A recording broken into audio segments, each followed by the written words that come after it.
Yeah, guys, I just want to come on here and talk about people who are wealthy, but the wealth has come from bank of mum and dad. And look, that's not necessarily a bad thing, but I've just engaged with a few people over the last week or so who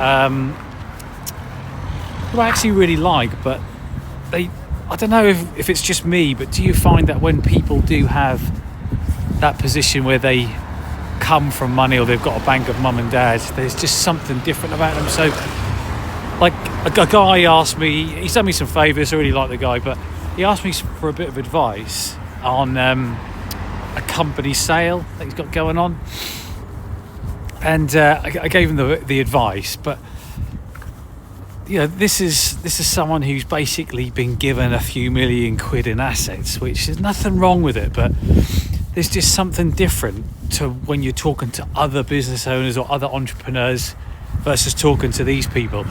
Like a good friend of mine, nice guy, very successful business, massive business.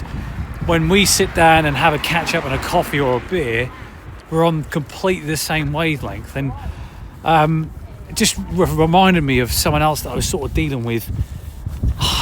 Again, known him for years, but a few months ago bumped into him. We were talking about projects, property, and what I was talking about, the difficulty with banks. And he says, well, if I ever just get short of cash, I just ask my mum and dad, they're my own bank, which is all well and good. And he sort of smiled and laughed about it as if it was a joke. But the thing is, when you don't have that position and you have to graft for every single penny and make every penny count because there is no alternative, then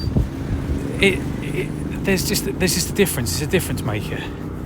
And I think that is fundamentally one of the things that makes the successful people ultra successful, because it doesn't matter how much wealth you accumulate, how much cash you've got in the bank, how big your business gets, your principles that you learn that become the foundation of not coming from money, I think stay with you all the way through.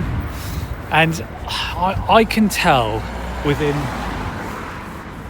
within about 5 minutes of meeting someone if they've inherited a business, been gifted money, because there is just something massively different about them.